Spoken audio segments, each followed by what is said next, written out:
Well, good morning, or whatever time of day it happens to be when you're listening to this. I suspect this is a first for many of us. It's certainly the first time I will have delivered a sermon from our own dining table. At the back of my mind, I can't help hearing the voice of Neville Chamberlain at another time of crisis. I'm speaking to you from the cabinet room at 10 Downing Street. So, here we are today on the fifth Sunday of Lent, the beginning of Passiontide. Next week is Palm Sunday, when we would expect to be parading down the street, singing hymns in the spring sunshine. We shall not be doing that this year. Donkeys Tilly and Tinkerbell, our companions for many years now, have been stood down. It's a Lent like nothing we've ever experienced, or I hope will experience again. Our church buildings must remain shut. The collective hosannas of Palm Sunday and the alleluias of Easter put on hold. The isolation which Jesus must have felt as his friends deserted him and as he was tried and tortured and executed has taken on a palpable reality. Lent and Passiontide are a time when we walk with Jesus through the wilderness, through the communities he visited, into Jerusalem and to Calvary, to the tomb and beyond to the light and joy of resurrection. This year we are doing that in ways we could not have imagined. Who thought giving something up for Lent could mean not going to church? This Sunday in our Lenten journey we reach Bethany, home of Mary, Martha and their brother Lazarus. We and Jesus have been there before. Jesus came to supper, and Martha worked and complained while Mary sat at Jesus' feet, hanging on his every word. I often feel a certain sympathy for Martha. I think many of us confronted with such a guest might have been distracted by many tasks, as Luke puts it. But Jesus gently rebukes her. Mary has chosen the better part. Perhaps now we're learning that it's okay to be more like Mary, to be rather than to do. But today's story is far grimmer. Lazarus falls gravely ill. The sisters call for Jesus to come to him. But Jesus responds cryptically about God's glory, and then delays for 2 days. By the time he arrives, Lazarus is already dead. We today are becoming all too aware of the consequences of delay when faced by serious illness.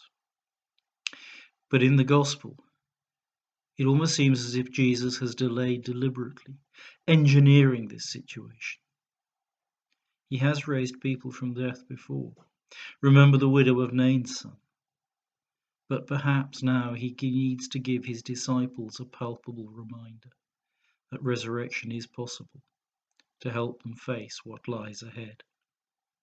But even so, when he reaches the tomb, he weeps.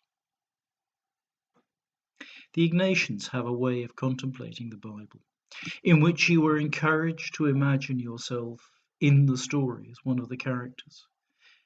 How many of us in this story, I wonder, would imagine ourselves as Lazarus, sealed in a cave by a great stone? And yet, perhaps that is just how we are feeling right now. Now, I believe that God uses the Bible to speak to us directly if we read it with our eyes and ears open.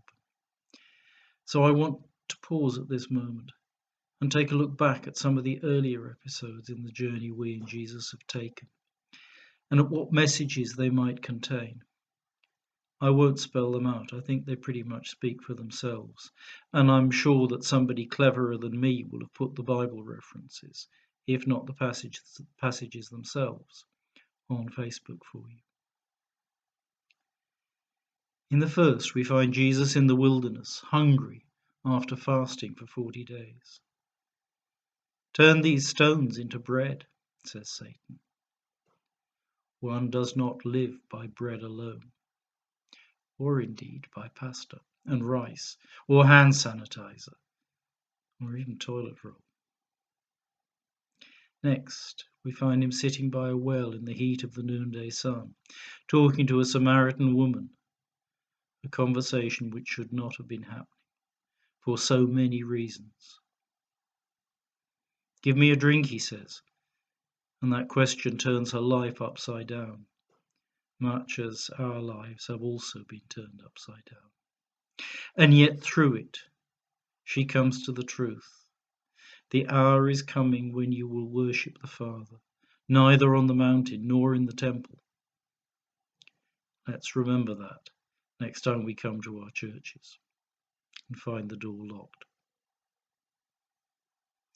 As it now says on the Benefice website in a lovely cartoon, the building may be closed, but the church is very much still open. Finally, we stand at the foot of the cross on Mothering Sunday with Jesus' mother Mary and the Apostle John. Even in that extremity of pain, Jesus can look on the world with compassion. "Woman, here is your son," and to John, "Here is your mother."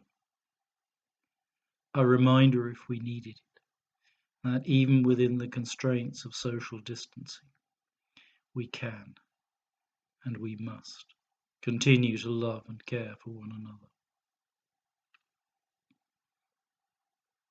And so back to Bethany. And what about ourselves? Let's imagine ourselves again as Lazarus, waiting in the silence of the tomb. We hear the grinding as the stone is rolled away. We hear a voice, "Lazarus, come out!" And we shuffle forward into the light, our hands and feet still bound, a cloth still over our eyes. And then the words we long to hear: "Unbind him. Let him go.